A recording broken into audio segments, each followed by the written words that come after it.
one. Hello, you guys, and welcome to the Woman's Cave. I feel like it's wrong because you didn't beat me up. Okay, never mind. Hello, you guys, and welcome to the Woman's Cave. Wow, that was way too professional. It was. I feel like I need to try one. I had an ice cream cone today, so you know, like, fat and happy today. Like, I'm not even gonna lie. Like, I've been wanting an ice cream cone so bad, and today I broke down. I was like, today is ice cream cone day, and it was phenomenal. This is shit. I will know that. Yeah, and it was just so phenomenal. Like, this ice cream cone with life. It gave me life, and I was like, you know, I actually took one of my friend's sayings, and she says that sometimes you're just immune to fat.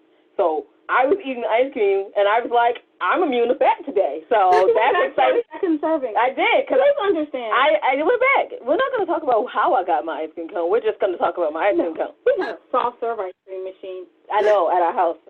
It's fabulous. And I just went, and today I claimed it, though, so I ate potato chips. Now. No, I'm telling her about me.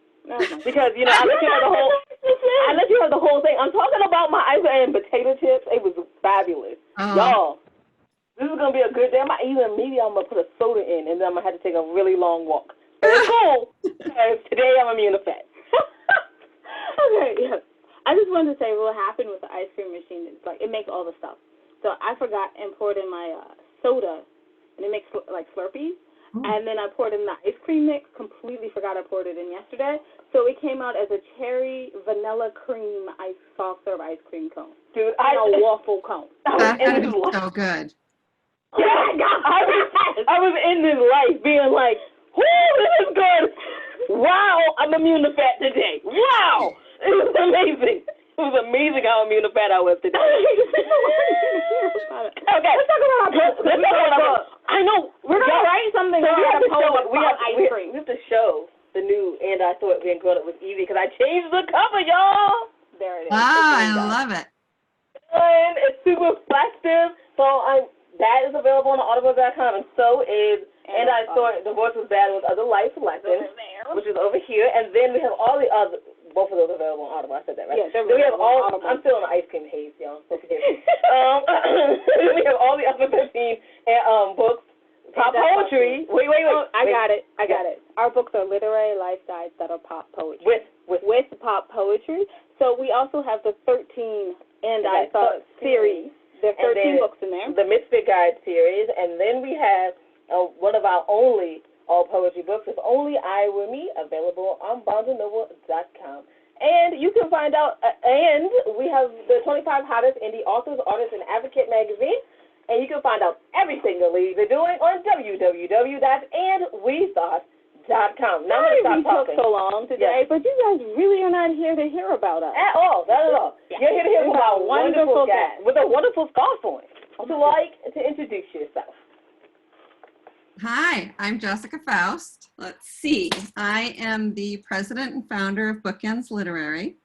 We opened our doors 21 years ago and now have 10 agents representing all genres of children's and adult fiction and nonfiction, except military thrillers. We don't have anybody who does military thrillers right now. Maybe not ever. I don't know. I also love ice cream. I have been craving Dairy Queen for a very long time because they keep putting the ads up on my Twitter and it's killing me.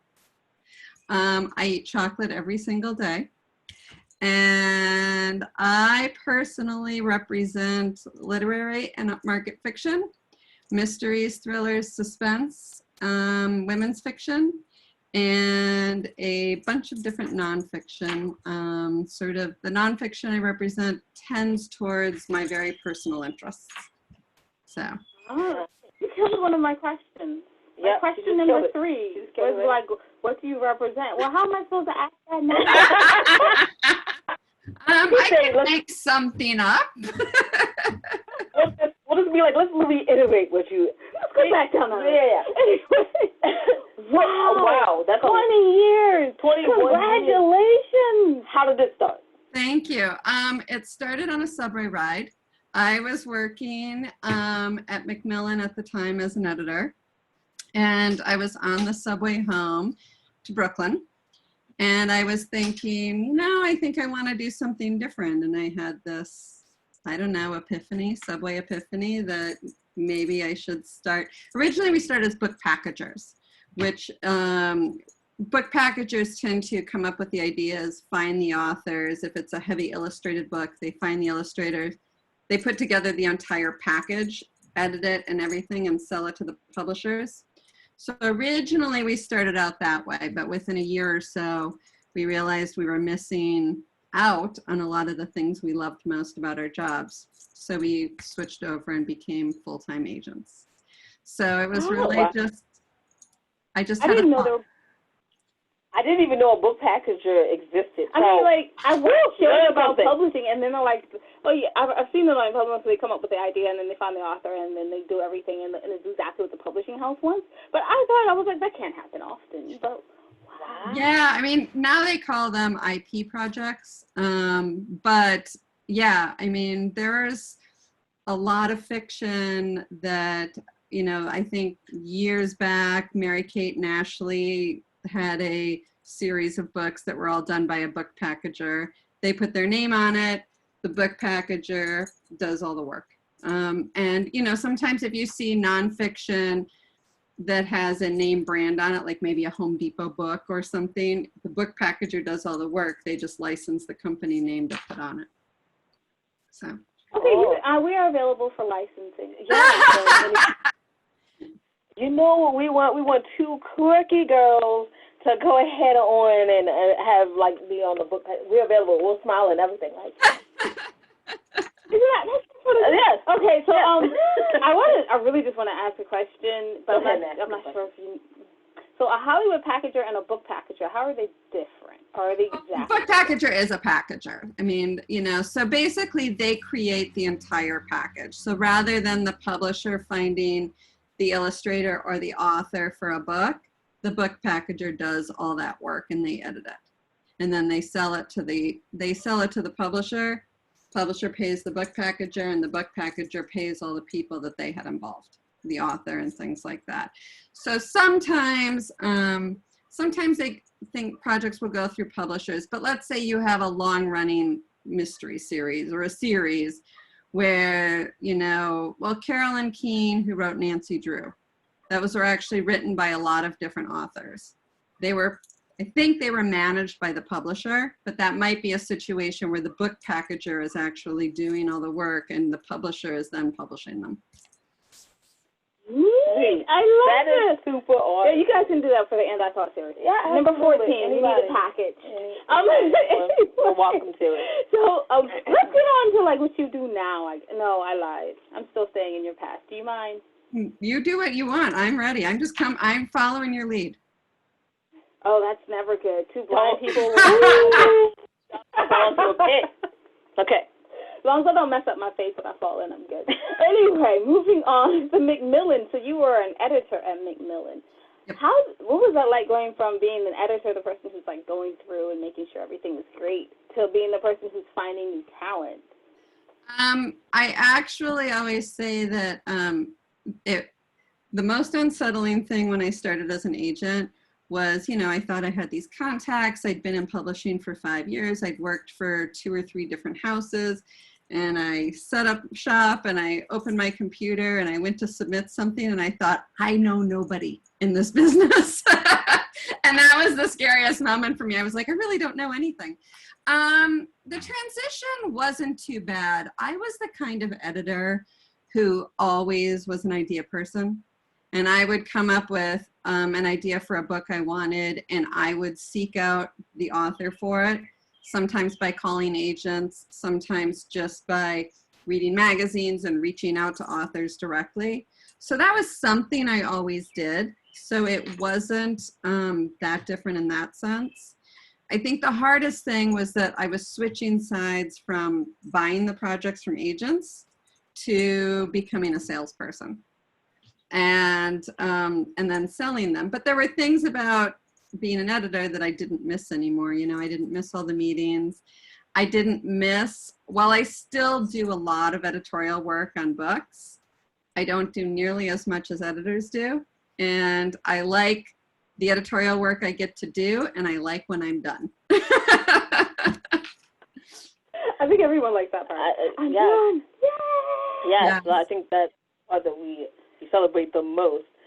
Wow, I did have a question and it just left my head. Well, no, I know you have another one. I have a generic question that everyone's going to want to know. And that's the query letter. So I'm going to say it just the way I feel about it because I'll ask every agent, what do you like to look for in a query letter? What makes the For me, the query letter is all about the blurb.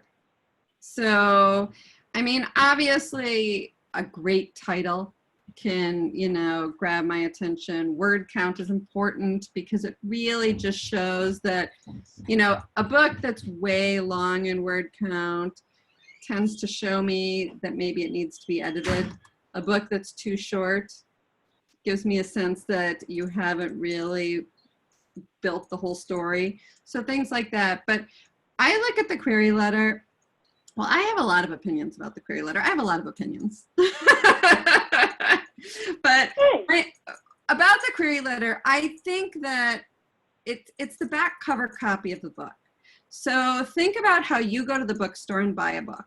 That's how I approach my query letters. I'm looking for something really great to read. And I'm not spending my money, but I'm looking for a book that I'm willing to spend time with. You know, and I think it's no different than a reader in a bookstore. When you think about, you know, how you buy books, you tend to go to the genres you would gravitate towards first. You go to the covers or the titles that grab your attention. Then you'll pick it up and you'll read that back blurb, and sometimes you won't make it past 2 sentences. And sometimes you'll read the whole thing, and sometimes you'll be enticed enough to maybe open the book or just buy it, and sometimes you won't. And an agent is much the same. We're looking for something that's different. You know, I want a blurb that doesn't make me feel like I've read this book a million times in maybe different forms, but it's still kind of the same. My one big piece of advice to authors is don't think of the query letter as an afterthought. Don't think of it as the end. I've written the manuscript, now it's time to submit, so I'm going to write the query letter. I always suggest you write it at the beginning. When you have that idea for the book, sit down and write the query. Does it sound like this amazing book that readers are going to want to read in 2 paragraphs? And if not, maybe play with the query. And then as you're writing your manuscript, you can refer back to the query to say, am I staying on track? And if I'm not, then is the book taking on a life of its own where I should rewrite the blurb to make sure it's still an amazing book? Or do I need to reel that book back in to fit the blurb? There's no right answer to that question, but either way, you want that blurb to be this like, bang, somebody's going to read this book. I love it very much. I remember my question. My question is, as an editor and now a literary agent, how do you feel that the publishing industry has changed in the last 20 years? So much. You know, when I started as an agent, everything was snail mail. So we would get, you know, those mail bins? We would get a mail bin every day of mail. And it would be submissions, and half my bookshelves were just piles of manuscripts. And, you know, we would have to type and print the rejection letters and then haul them all to the post office in the self-addressed stamped envelopes. I mean, just people say how slow publishing is, and it is slow. But imagine how slow it was back in the days when we would write a letter and you'd have to wait for the post office to deliver the request for more material, at which point you'd pack up your full manuscript and ship it off to me. At which point then, if I liked it, I would call you on the phone. But there was really, email was not that heavily used. And when we went over to email queries, there were still agents who couldn't believe that we would accept queries via email. That's crazy, they thought. So that pacing. But I think, you know, there's things that change all the time. I mean, what we read changes, not just genre, but, you know, when I started out in publishing, horror was really big, for example, and horror is just now coming back after 20 years. Not that it ever went away, but it definitely, all the genres ebb and flow. when I started, YA was sort of this afterthought genre, and they were terrible. I mean, I didn't represent YA because, frankly, I thought that the books were so condescending to teens. I remember reading this YA and thinking, teens don't talk like this. And, and it was ridiculous. And now YA is a whole nother level that appeals to not just YA readers, but adults and a much bigger audience. And they're tackling real issues that kids face instead of having adults write these books and pretend that kids are something they're not, which is what I felt YA was then. Obviously, ebooks have changed things a lot, which is so how we publish books. I think that the world has changed. I mean, I certainly hope that, we're starting to see, and I credit YA a lot, but we're starting to obviously see the movement for more own voices and Black voices and LGBTQ voices is growing, and I hope that it continues to grow, and I hope that's the change, the big change we're seeing now and do see, that we don't have, yours and ours publishing, that we have a cohesive community and we're all working together, not just with the authors, but within the publishing houses and the agencies as well, that, we're seeing a more diverse community. Oh no, Jade's probably gonna yell at me for saying this, but I'm about to date myself. Don't date yourself. Don't date yourself. We're But not dating. You had 5 questions. My question. Yes. So I just wanted to say something. Say it. Fine. So I got published when I was 10. So I started sending out query letters when I was 12, and I remember the snail mail. Yes. Well, yeah, that's. There was a bunch of people that would not accept email. Like they're like, no, don't you dare email me. And so funny. Of course, I would have to buy her stamps because I'm her best friend. So we'd be like, all right, let's count it out so we can buy these stamps. So you can send off these query letters because that's what friends do. They even help you buy your darn stamps if you need to. And when you think about how, and I see this in publishing even now, we a number of years ago switched over to Query Manager, which is a query management database. And that has just changed our lives in terms of managing and processing queries. But it's amazing to me how many, I have talked up Query Manager like crazy. And it's amazing to me how many agents are so reluctant to make any changes. And I don't know that publishing is any different. I think that in any industry, people are reluctant to, to make changes. And now that we're in the middle of COVID and all these companies that have fought so much that are forced to do things they never thought they would do, it'll be very interesting to see when this is over, not just in publishing, but in the world, how companies are able to, those that fight to go back versus those that continue to move forward. That was a little assumption.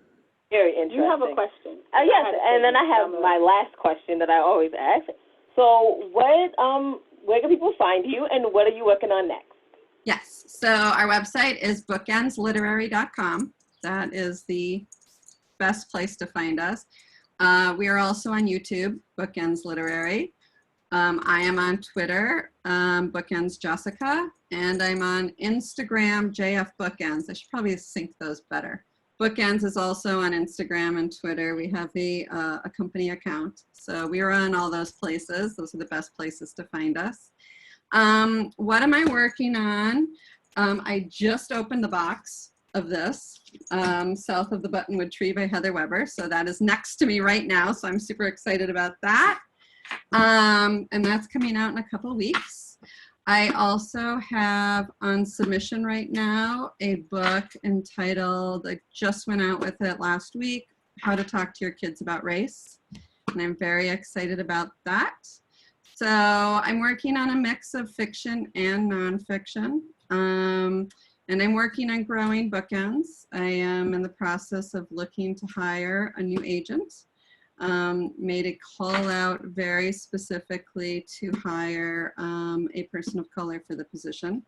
because, as I said, I really hope that publishing can be a more diverse and inclusive place within the walls of publishing and with the authors. And if I'm going to talk the talk, I better walk the walk.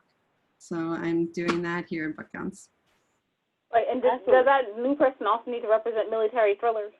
Yes, absolutely. They do not. But if they really want to, they are welcome on board. Well, thank you so much for joining us today. We really appreciate it. Yeah. So, Jade, would you like to wrap us up? Because we're being professional today, so you had to wait for it. All right, so you can find out everything your ladies are doing on www.andwethought.com. While you're there, take a moment, go to the ladies tab, and go down to the middle and see the charities that we probably support. Yes, we know that times are hard, so you might not be able to support them with money, and that is okay. Maybe you did that massive clean out because we're all stuck at home, and you're like, hey, I want to donate the stuff to charity. Maybe you want to donate some of that stuff. And if you don't have that either, that's okay too. Just check them out on the web and see what they're doing, and you just write them a note. It doesn't even have to be like 5 sentences. It could just be like 2 sentences. Look, I see you. Thank you for doing your work. And then send it off to them, because who doesn't need a little encouragement? All of us need encouragement. So we thank you in advance. Just remember, wisdom is all around you. You're open to finding it and accepting it. So peace and love, you guys, from Winona and Jade. Bye-bye. Thanks, guys.